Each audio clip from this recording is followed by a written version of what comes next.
Coming up next, I'm going to share with you some certifications that'll boost your resume. And good culture, bad culture. The interview question to help you find out. We'll take your chats and your calls right now.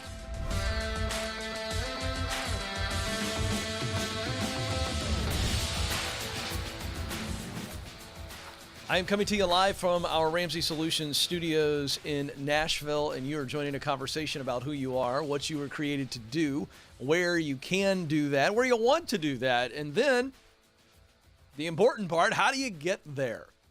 And if you already know what it is you want to do and you're just trying to keep moving up the ladder, well, this is your show as well. So we're all about your journey, whether you got to figure out direction or location or strategy or separation from fear and doubt, pride and shame, because that happens a lot too. We are here. We want to be your guide up the mountain, if you will, to your professional pinnacle. Here's why. Work really does matter. It matters to every person on the planet, deep in our souls, because we all long to make a difference. Everybody. You were created to fill a unique role. You are needed. You must do it. You are created to fill a unique role. There is a purpose for you. There's a reason why you are here. You are needed. That makes you tremendously valuable. You must do it. There's a responsibility for you to show up Monday through Friday and do what you were created to do. It is a contribution. And so we don't look at work the way the most of people look at work, which is, I just work to live. No. You live to work, to make a difference. It's not about putting all your self-worth in your work, and it is not about being a workaholic, and it's not about money and success. It's about significance. And when you chase your significant contribution that you were put on this planet to make, I got great news for you. You'll be satisfied and you'll be successful. The success will come with that. But it is significance that is the engine of this train. Satisfaction and success, well, those are the cars on the train. And so this is a call-in show. Live on YouTube right now at 12:02 and 47 seconds Eastern time. And if you're watching us later, we're still here for you. 12 o'clock, noon Eastern time, Monday through Friday, live here on YouTube. You can call us. 2-hour window, because then we go into our radio and Sirius XM hour, and then we podcast this show as well. This is the place, the only place, where you can directly call in, and you got a coach, you got a counselor, you got a cheerleader. That's me. It's my job. You got the answers. It's my job to pull them out of you. Trust me, I'm for you. If you're not sure yet, I understand. Keep listening, keep watching. And I'd be privileged and honored to help you get where you want to go. 844-747-2577 is the number, 844-747-2577. We start off every show with some very practical content to help you, the worker, the person who's got a plan, who wants to figure out the plan, want to give you valuable information. Here it is. Here are 4 professional certifications. And I'm so excited about this information because, as I tell you, if college or higher ed is not the only way to get where you want to go, or the best way to get where you want to go, then you've got to look at alternatives and be okay with it. Certifications are a increasingly effective way to do it. Here are 4 I want to point out. 1, project management professional. The PMP is a highly regarded certification for those who wish to manage projects within companies, especially in the technology sector. So that's fantastic. There, you're always going to be valuable with that certification. Number 2, certified associate in project management. This is it's a very similar certification, but this will pave the way in the same field for those with less on-the-job or educational experience. 3rd, certified Scrum Master. Now, I got to tell you something. I read this, Madison, and I said to myself, I don't even know what that is, but I would like to be a certified Scrum Master. As soon as I saw it, I went, I'd love that. I'd love to walk in one Monday and say, hey, Joe, guess what I completed over the weekend? And he'd say, what's that? And I'd go, I'm a Scrum Master. So what is a Scrum Master, you ask? Well, this is a person who helps professional teams develop new projects in an agile way and with the concepts of the lean method, which is the purpose of the certified Scrum Master certification. It's in high demand, very much so in the tech sector. It's a 25-hour course. Then you take a licensure exam, and now you're qualified for positions that pay an average of $135,000. This is no joke. There's a quote in the article, Scrum Masters have really become popular for a growing career field. And then finally, digital marketing. If you love connecting with others through the internet and social media, a digital marketing certification could open up a lot of opportunities. So there you go for job certifications. Madison, can we post a link to this on our Facebook page? Because I know we run through this stuff sometimes. And I want you to be able to find this. This is a CNBC article. But if you'd rather just go to the Ken Coleman Show Facebook page, Madison will get that over there so that you can read the full article and get more details. 844-747-2577. Coming up on the show, we're going to have some fun on this Friday.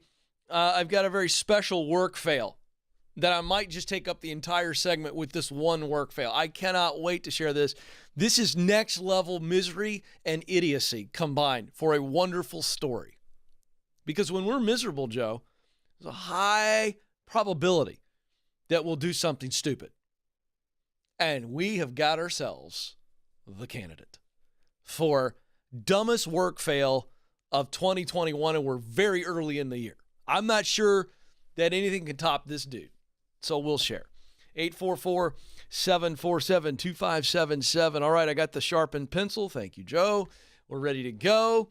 Amanda's going to start us off in Omaha, Nebraska. Amanda, you're on the Ken Coleman Show. Hi, Ken. Hi, Amanda. How can I help? I am looking for some advice on how I can stand out in a saturated job market for my field. Mm-hmm. Which is? A nurse practitioner. Okay. I got certified as a family nurse practitioner a couple years ago, and I kind of feel a little out of things.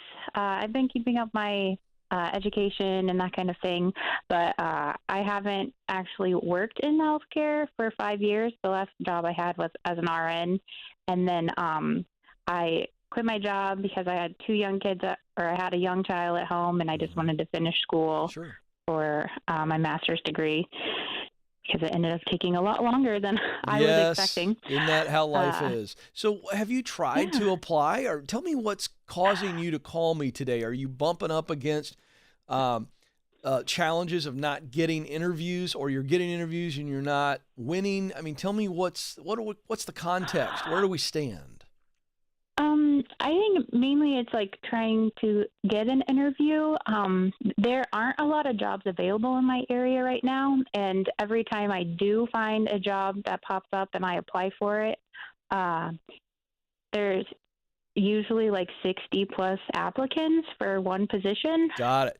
Okay. So it's just really saturated in my area. Okay, great. So I am so excited about this question because I want you to understand this has nothing to do with you. Your lack of momentum or success in getting interviews has nothing to do with you. It has everything to do with what you're doing. So what are you doing wrong? Okay. You're doing what everybody else does. You see an opening, which there aren't many, by the way, so understand that when you have fewer openings, it's even more competitive. You understand that? You just called it out. So the percentages go down, right? So you are a former RN. That is very impressive. And now you completed the education necessary, and you are a nurse practitioner. So you are beyond qualified, yes or no? Yes, I guess. Why are you saying yes, I guess? Most of the applications that I see, they want like at least 2 years of nurse practitioner experience. Okay, that and means, so hold on a to second. find entry Okay, level. hold on. So that means you're applying. So now we know you're doing even something else wrong. You were just applying like everybody else, submitting resumes. Probably not using the proximity principle, which says in order to do what Amanda wants to do, she's got to be around people that are doing it in places where it's happening. I'll get into that in a second. But I want to first address this real problem. The biggest problem I'm hearing is, and this happens all the time, you're applying for things that you're not qualified for. Why apply for a job that says you need 2 years experience when you've not done the entry-level nurse practitioner work? Yeah. Oh, I actually haven't applied for those jobs because I don't have the experience. I'm sorry. Okay, so I assumed. But the majority of the jobs that I see come up in my area that don't require a move, they require 2 years of experience. Okay, and I appreciate that, but we don't need to talk about those. Why are we even, like, you and I don't need to waste our time talking about jobs that's why I made the assumption that you were applying for those things. I don't care about the things that are popping up. I'm caring about the jobs that we need to get you, and we need you to get an entry-level nurse practitioner job, yes or no? Yes. Okay, so the way we go about that is there are very few jobs that are available right now, or maybe just because of its own, I don't know if this is an Omaha thing, or it's just a timing thing right now where there aren't a lot available. So it's highly competitive. In a highly competitive market, Amanda, the way you stand out, which was your question, is relationships. You've got the qualifications and you've got experience in spades. The fact that you were an RN gives you the experience. I don't care if you've been out 5 years or not. You need to believe that and hold your head high. You didn't just forget how to be a nurse and how to do what nurses do because you were at home for 5 years taking care of kids. Yeah. You need to remember that and remind yourself that. You're a rock star. You got tons of experience that's relevant for the entry-level nurse practitioner job. So back to the proximity principle, which I created on the show one day. And on the way home one day, figured it out and crystallized it on a day driving into the office. Then we wrote a book on it. The proximity principle says in order to do what Amanda wants to do, nurse practitioning, she needs to be around people that are doing it, nurse practitioners. I could add to this doctors, RNs who work in places where nurse practitioners are also practicing. And then in places where it is happening. So get in those clinics and doctors' offices and start meeting people. And if you have to, get a part-time job doing reception work. And they go, wait a second, you're qualified to do this. Yeah, I know, but the position isn't available right now, so I wanted to get in. Okay. You start hanging around people and places that are where the work you want to do is being done and people who are doing that work. And here's why you do that. When you're around the right people and in the right places, opportunities knock on your door. They tell you, hey, we have a position to open up soon. Our nurse practitioner is leaving. You need to apply for the job. And then it's all academic because if they know you really well, in my one scenario where you're working in the clinic, they go, oh, you'd be amazing. Let's just go through the motions, but you're going to get the job. Or they know you and they go, hey, I'm calling you to give you a heads up that this is going to open up. You need to apply. And when you apply, they're also taking your resume in and they're handing it to the doctor or whoever's making the hiring decision and saying, hey, let me tell you about Amanda. And you're at the top of the pile, which means you're guaranteed to get an interview. Yes or no? Yes. You're going to get an interview. And you're going to use the Ken Coleman free How to Win the Interview guide, and you're going to crush it, Amanda, because you've got what it takes. So this is no longer just submitting resumes via websites and naked just submissions. Like, here it is. And you're just a nameless, faceless person. You have got to work this. Do you have a copy of my book, The Proximity Principle? I do. Good. I actually read it the end of last year. Oh, you're a rock star. Go do it now. I already gave you the plan. You got this. Yeah. Listen, Amanda, that's how you break in. Okay. It's going to be relationships. Somebody's going to open the door for you, and you're going to jump ahead of everybody else. That's how you stand out.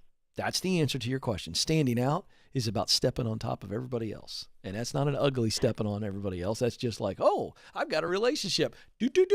I'm stepping on over everybody else. That's the way the world works. It's the way it should work. Amanda, you got this. Go. 844-747-2577. Julie's up in Cedar Rapids, Iowa. Julie, you're on the Ken Coleman Show. Hi, Ken. Thanks for taking my call. You bet, Julie. What's up? So I have two quick questions, if that's okay. Yeah, I think I'll let it slide today. So first is my husband is considering applying to a new career at a new out-of-state company. My sister works as a project manager at the same place he currently works at, and he has shadowed her and thinks it would be a job he would enjoy. Great. But the problem is that he doesn't know anyone at this new company, and at his current position, he telecommutes, so he doesn't have any relationships with coworkers.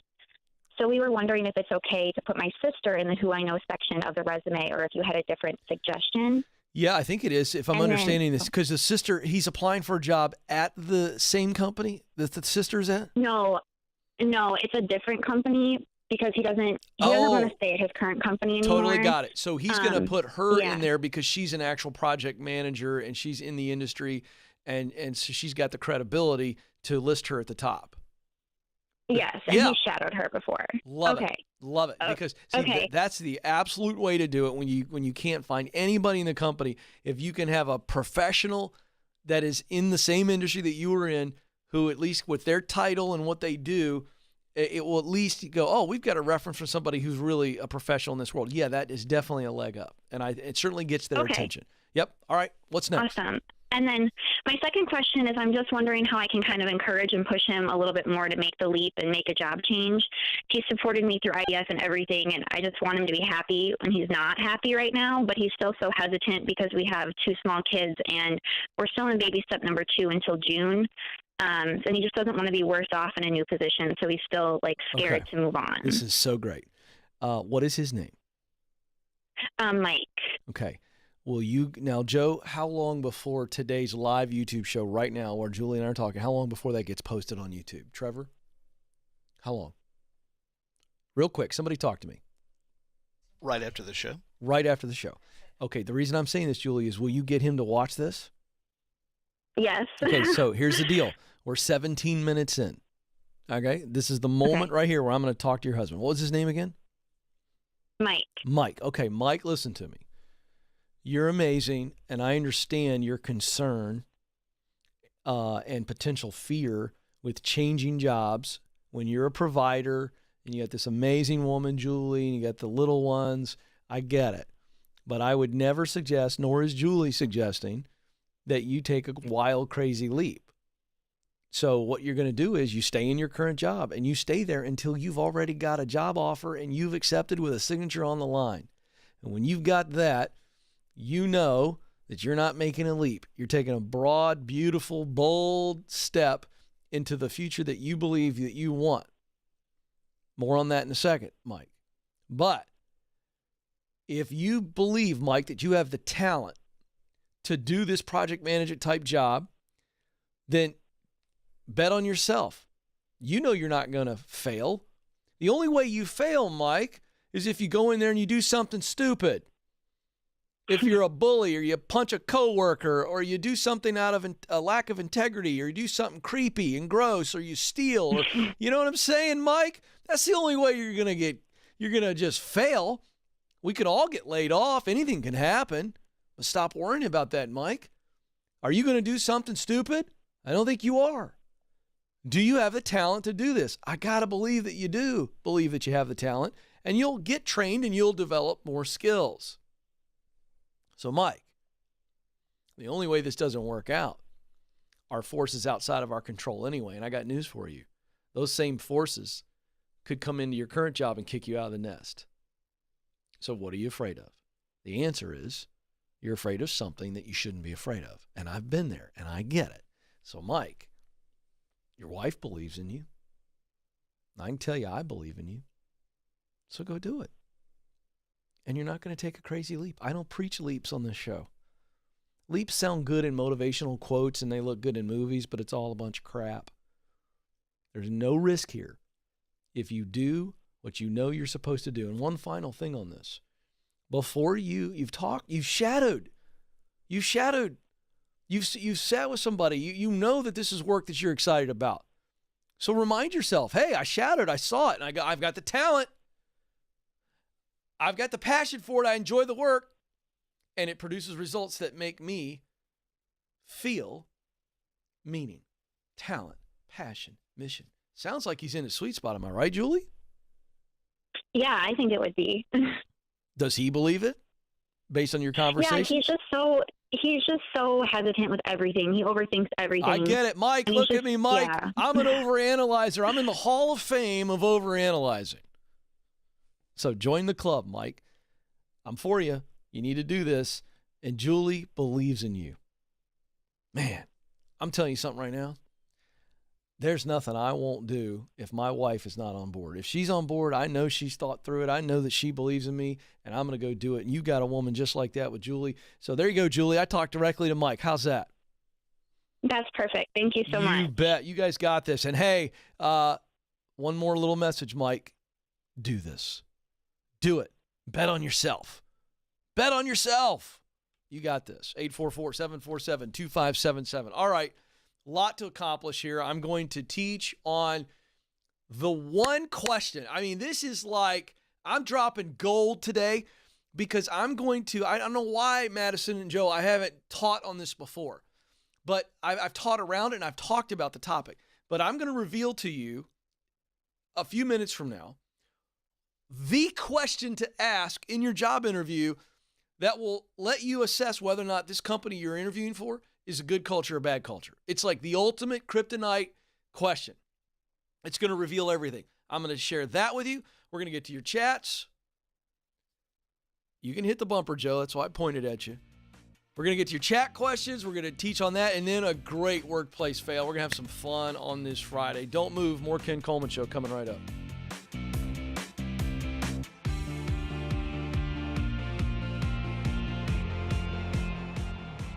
We were drawn to Christian Healthcare Ministries because we both had young families and we wanted to have more children. And we had also just started a real estate company and needed to find healthcare coverage that would meet our needs. We were attracted to CHM because of its low monthly costs and the ability to negotiate medical costs down. Established in 1981 and accredited by the Better Business Bureau, CHM is here to meet the needs of your growing family or small business. Check us out at chministries.org. We absolutely believe in it.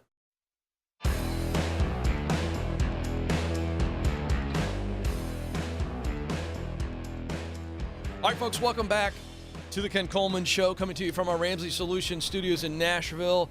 This is the place where you figure out what your purpose in your work is. It's a huge part of your life. You were created to work. In other words, you were created to contribute, and we exist to help you figure out what that is and then do it. So that means we're talking to callers every day, no matter where you are in the 7 stages. Get clear, get qualified, get connected, get started, get promoted, get the dream job, give yourself away. Those are the 7 stages that lead you up the mountain to that professional pinnacle, meaningful work. So what stage are you in? We cover all the stages. We help spouses. That last call, that was so fun. We'll do more and more of that. You know, because it occurred to me a couple weeks ago, Nathan, the video, his is the director, Nathan, director's like, wait a second. These people are talking to me on video and it's on demand. Trevor, the YouTube guru, is back there. It's like, hey, I'll talk to your spouse eyeball to eyeball. I mean, how great is that? Free spousal counseling. I'll look right in the camera. I always come over to this one here, Nathan. Let's have some fun here. Let's help some spouses out. So we're going to come to this camera and see, and then zoom in a little bit, even like weird, just for fun, Nathan. Just come in. Look at this. I'm talking to your spouse. I'm talking to your teenager. I'm talking to your brother. Look at this. I'm looking right at him. Hey, all you got to do is tell me the name. I'm talking to you. It works. I'm just telling you. Now, who does that for free on YouTube? The answer is me. That's what I do. I'll coach them up, as my kids like to say. Coach them up. By the way, a little ADHD thing here. So I was talking to a friend of mine the other day, and we have kids about the same age, and somehow it came up that our kids have created this new phrase. Search it up. That's what my kids say to me. Hey, Dad, search it up. They're talking about going on Google and searching for something. But the way it's become like an action phrase. Hey, Dad, search it up. And so I'm now saying that. Well, let's just search it up. And you've heard that before? You ever heard it? And so it's my friend who lives in Michigan telling me about his 12-year-old saying the same thing that my kids say. So it has become like, it's in the youth lexicon. I don't know how, but I think it's fantastic. So the idea here is that when you're going to search for something on the internet, you just say, search it up. And I think it's fantastic. So there it is. Folks, I am on the cutting edge of today's young people. Obviously, being a father, my kids right now would roll their eyes. Madison is throwing up in her mouth as we speak. Okay, here's what we're going to do. We're going to move on here. I'll tell you what I want to do. We're gonna not go to the chat room today because I'm so passionate about this teaching, and then we're going to have some fun. Okay, I can't wait to share this workplace fail with you. We've got a couple. We'll see how we do here.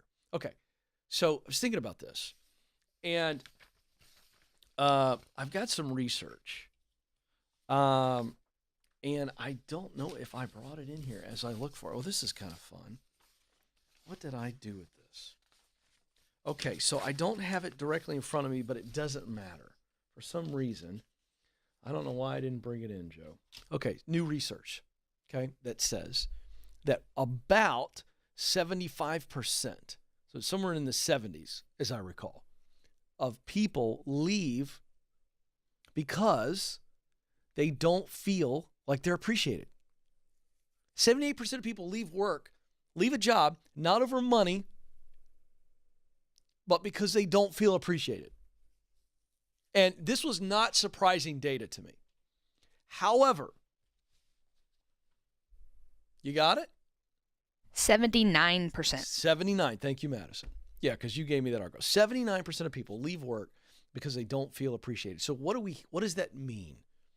It means that people don't leave companies, they leave leaders. Because, see, when you don't feel appreciated, you can say all you want to when you walk out of the door, or you go home and tell your spouse and you gripe about it, that this company, but that's just too broad. The fact of the matter is, when somebody says that, they've long since been feeling it. And that is the responsibility of their leader. Sometimes the leader is directly involved in that, or sometimes the leader is indirectly involved by allowing that culture, that environment, to just be reality. I have said before on this show, and this is true from HR data, that people would rather receive an attaboy and attagirl public recognition than they would a pay raise. So it should not be surprising that 79% of people leave companies because they feel underappreciated.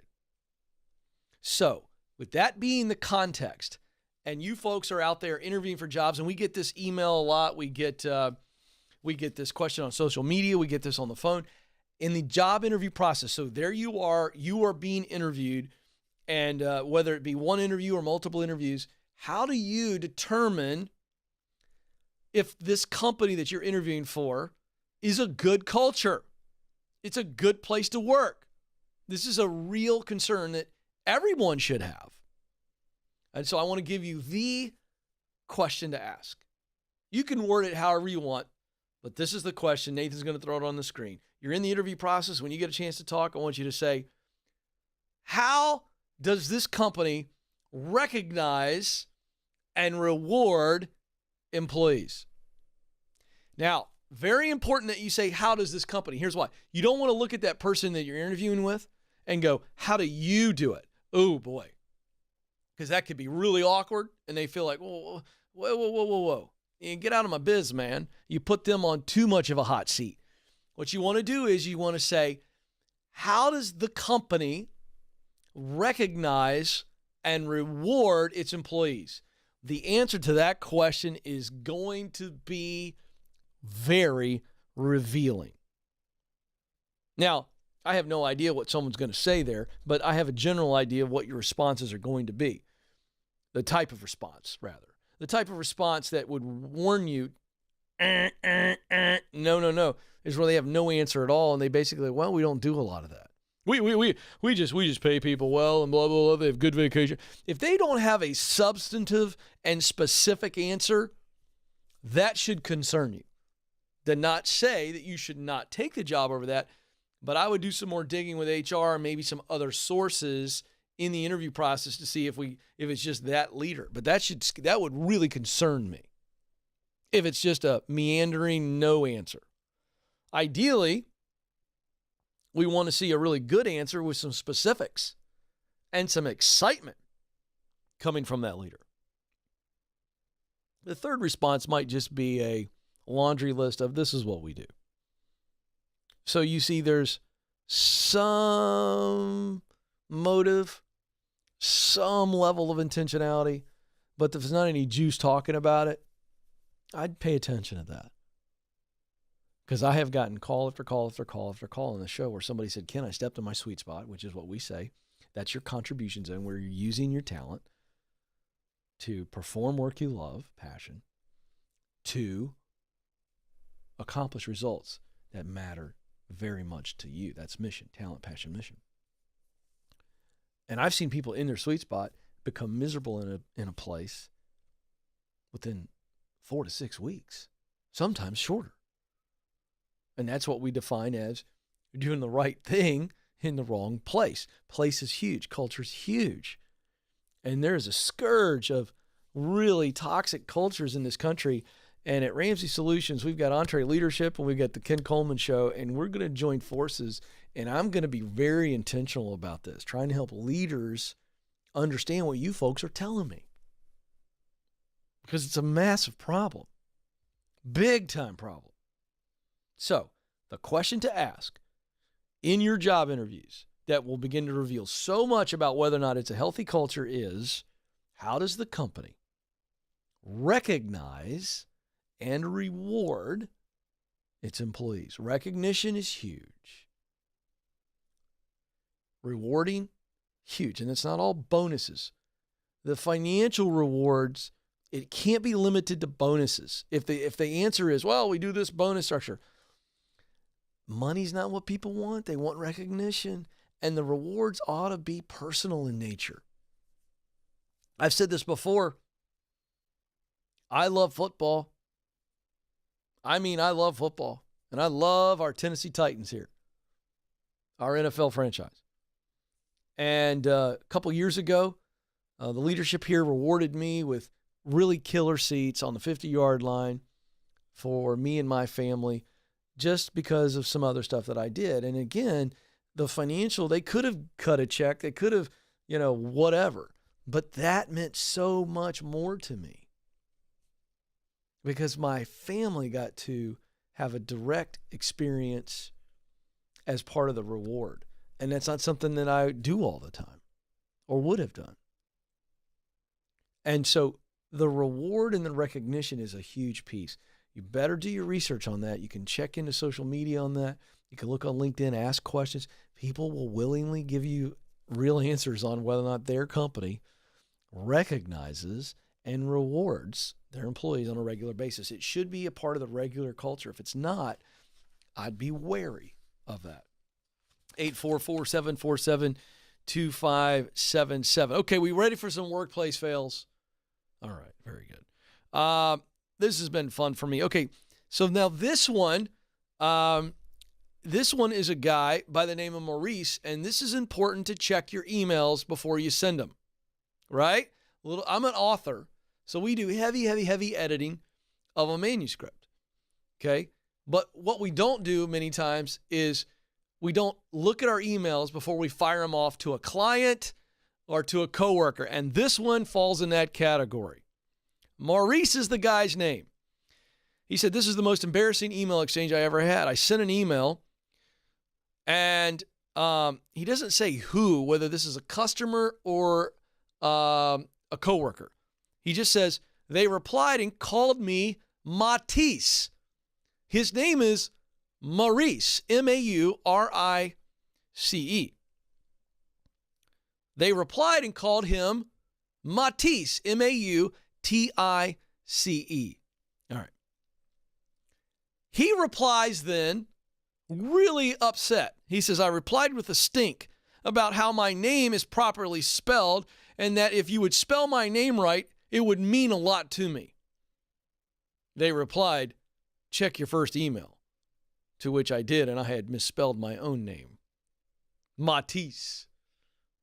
He said, in my defense, the R and the T are quite close, and they are. I'm looking at the keyboard, the R and the T right there. He's firing off an email, accidentally hits the T, not the R. They reply thinking the guy's name is Matisse. He gets a little angry about it. Hey, Sparky, why don't you check your own email? We just replied to you. All right, that's fun.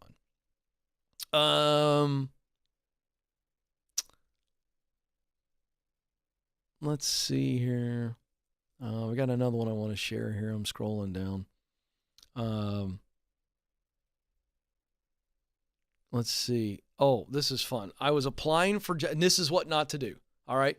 Applying for jobs on the phone. This is a guy named Aaron. He is applying for jobs on his phone because that's what young people do. Everything's on the phone. Makes me very nervous, Joe. Smaller screen. You and I are older. Everybody else in the control room probably does everything on their phone. You know, the fingers, smaller keyboard. Yeah, Joe's got some really wide fingers. Guy looks like Fred Flintstone. And I can't spell. And he can't spell. So Joe should never do this. So Aaron's applying for jobs on his phone. And he quickly edited his resume on his phone beforehand. Anyway, autocorrect decided that I meant cucumbers, not customers. I didn't notice the change, and a good 40 jobs became aware of my great experience in quickly ascertaining cucumber needs. A couple people are like, wow, I that is really specific. I don't, wow. Cucumber needs. Okay, this is last one on this, and then my favorite fail of all time. This is great. Again, today's theme, by the way, is be careful to edit before you hit send. That's the theme. Jonina says, I was not aware that changing your YouTube username to something anonymous also changes the name on your email, and then joining your building owners association meeting mailing list and find out that they only know you as Millennial Avocado, the Unicorn Queen. So there you go. Hey, be careful, as I like to do. Before I do anything of a technical nature, I like to have a millennial involved. All right, here it is. Maybe the best job fail of 2021 and maybe of the decade. This is so good, Joe, Madison, Trevor, and Nathan. Wow.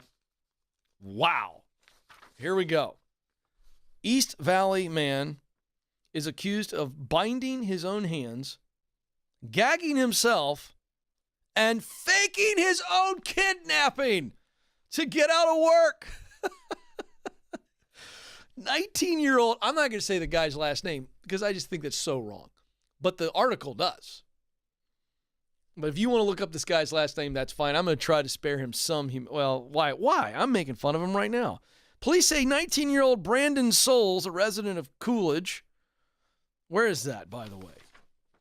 I don't know where Coolidge is. It doesn't matter.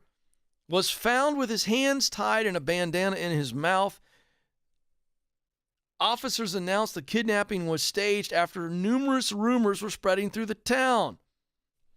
Everyone in the town, this is from a resident. Everyone goes on a big panic and gets scared because I don't know where Coolidge is, but apparently there's not a lot of kidnappings there.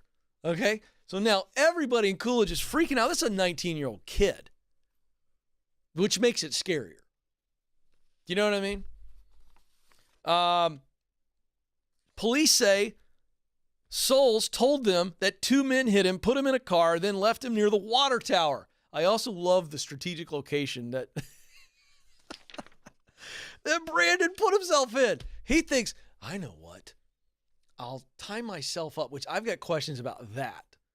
Because, Joe, you know I struggle with that kind of stuff. I don't even know how he tied himself up. Oh, and it looked good, too. Oh, you've seen the pictures? I've seen the pictures. Oh, see, I wish we had a picture. I didn't know there was a picture. Anyway, so they arrested him a week later because they investigated. Here's what Brandon the genius didn't count on, is that when you say two dudes hit you, abduct you, and kidnap you, they're going to look for them. So the investigation realized that it was Brandon himself. This is what's funny. People in Coolidge and the police force have no idea why someone would do this. Here's another resident, quote, if you don't like what you're doing, find another job. Ding, ding, ding, ding, ding, ding, ding. You don't got to go through all the trouble not to go to work. And so to me, here's the takeaway. In Brandon's mind, the guy just does not want to go to work. whatever he was doing. He's so miserable. Folks, I get the misery, but Brandon clearly was worried about lots of other people. What if I don't show up? And he couldn't come up with an excuse. Maybe he had been sick a lot. And he thought, well, if I keep saying sick, they're going to fire me. I don't know what it is. But this was the idea where he's going, I can't go in today. Today's the day I kidnap myself. Because I'm wondering, Joe, if he's going, if I get kidnapped, there's a fair amount of trauma with that. That's probably good for a 2-week hiatus, paid hiatus. This is what I'm thinking. Because I've been thinking about the story and I'm going, why the kidnapping story? Because if you call in sick, what do you got? You could say COVID and you can get yourself, 10 to 12 days? I think he's going, that's not enough. I got to get kidnapped and left at the water tower. Because that is going to get me at least 2 weeks, maybe 30 days. Who knows? Way to go, Brandon. So if you're so miserable at your job that you concoct a kidnapping scheme and tie yourself up, it's time for you to find your sweet spot. Please avoid being arrested. Avoid being humiliated and having, basically, this guy's got to leave Coolidge. Because for the rest of his life, when he's walking down the street, oh, there's the guy that kidnapped himself. He's a human laugh line. Call me. I get it. When you're miserable, you do stupid stuff. Brandon was miserable. He was desperate. Desperate people do dumb, desperate things. Just call me. We can save you a lot of embarrassment. All right, there it is. The all-time greatest work fail, in my opinion. Before I let you go, I want you to know that you matter and you do have what it takes. Thank you for joining us. Until next time, this is the Ken Coleman Show. Press on.